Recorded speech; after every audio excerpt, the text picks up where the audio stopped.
In today's video, I'm going to teach you a guide how to upload images in Replit. By the end, you'll know exactly where to go in your workspace and how to bring in a whole folder of images so they're ready to use in your project. First, open your browser and head to Replit. Make sure you're signed in so you can access your workspace. From the Replit home screen, look for the Projects section. This is your hub for all the work you've created or been invited to collaborate on. Click Projects to see your list.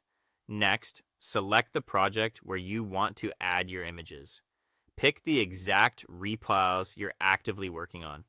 Opening the correct project now saves time later and ensures your images land in the right codebase.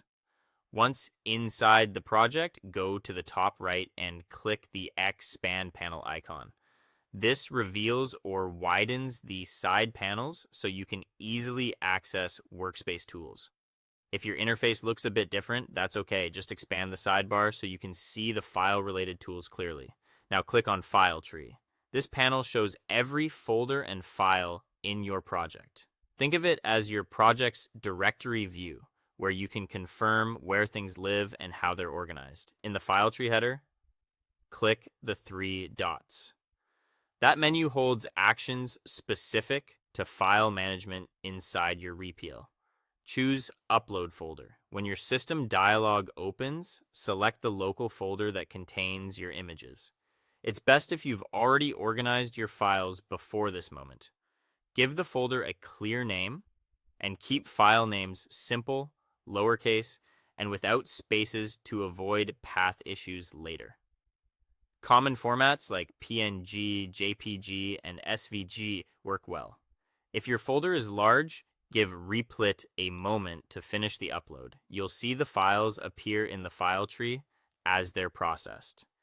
After the upload completes, check that your folder shows up exactly where you expect in the file tree.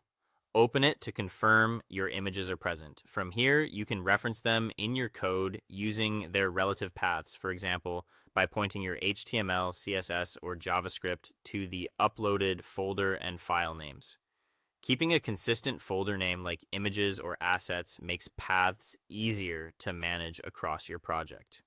If something doesn't appear right away, refresh the file tree, verify your internet connection, and double check that your selected folder actually contained the images. For smoother performance, consider optimizing image sizes before uploading to keep your project snappy. That's all for today. Thank you for watching, and I'll see you guys in the next one.